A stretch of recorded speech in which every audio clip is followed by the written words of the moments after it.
When does a religion die? When its believers disappear, or when no one cares anymore? The building you're looking at was an 800-year-old cathedral. Today, it's a brewery. Someone passing by says, Christianity is collapsing, and moves on. But the real story goes far deeper than that, because at the same time, somewhere else, Islam is rising at an astonishing speed. So what happens when these two massive waves collide? Today I'm going to tell you the story of a silent revolution, one that will determine the fate of not just one religion, but perhaps all of them. Something is happening in Europe. Churches are emptying, yes, but that's not the real issue. The real issue is that Europe has stopped having children. Factories can't find workers. Hospitals can't find nurses. Care homes can't find staff. The young population needed to keep this continent running is simply gone. So who is filling that void? Young, dynamic, and devout Muslim immigrants. Think about it. Germany needs hundreds of thousands of immigrants every single year to keep factories running, to keep hospitals open, to pay pensions. The vast majority of those immigrants are Muslim, and when they come, they bring their faith with them. Mosques are opening, neighborhoods are transforming. A second generation is growing up. Europe didn't choose this willingly, but its economy forced it. And this forces us to ask the question some demographers are now raising. Could the religious map of Europe become unrecognizable within 50 years? To answer that, we first need to understand the hidden mathematics behind Islam's rise.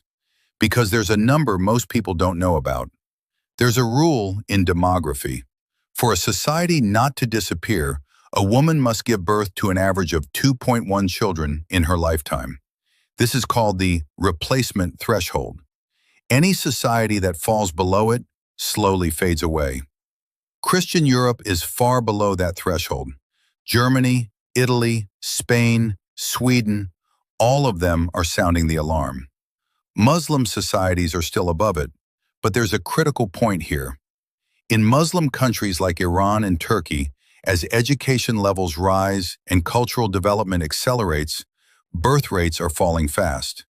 The same urbanization, the same spread of information, now knocking on the door of the Islamic world too. But Islam still has one enormous advantage: youth. The average age of the Muslim population is 24. In Europe, it's over 40.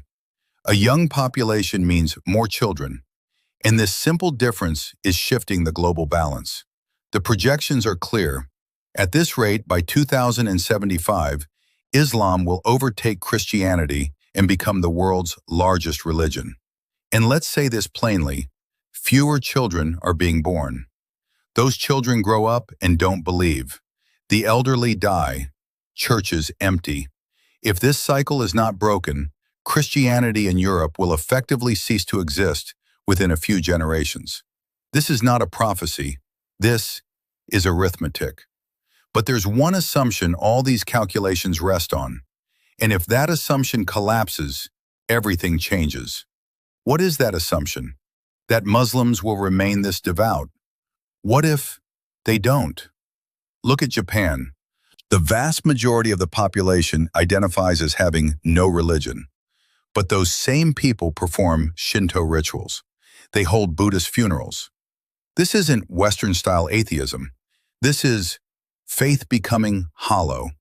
And that distinction matters enormously. Sweden, Denmark, Norway, all on the same path. As societies see their education and cultural levels rise, as their access to knowledge and technology grows, religion begins to recede from the center of their lives. As if somewhere inside modernization, the need for God slowly dissolves. So has this virus reached the Islamic world too? Think about Turkey. A generation ago, the vast majority defined themselves as devout. Today, that number is falling rapidly, especially among the young. Iran is even more striking. At the very heart of the revolution, birth rates have collapsed. This is exactly what experts call silent secularization. Young people still say, I'm Muslim, but religion is drifting away from the center of their lives. The identity remains, the faith erodes, just like in Christian Europe 40 years ago. So what does all of this mean? Let's summarize. 1. Christianity, especially in Europe, is experiencing a crisis of belief. People aren't dying out, they're simply stopping to believe. 2. Islam, with its young population and birth rates, is on track to become the world's largest religion. This is not a conspiracy theory, it's a mathematical reality. But 3, and most importantly, whether this advantage is permanent is far from certain. As Muslim societies see education and cultural levels rise, as access to knowledge and technology increases, they are undergoing the same transformation Christian Europe already lived through. The changes in Iran and Turkey are the clearest evidence of this. So the answer to the question is, if Muslims remain devout, yes, the map will change. But will they? That is the great unknown. Because what determines the fate of a faith is not only the number of children born into it, it's what those children choose to believe when they grow up. So what do you think? Where does this transformation end? Will secularization affect the Islamic world the same way it affected Europe? Or will Islam resist this wave? Write your answer in the comments. I'll pin the most interesting one.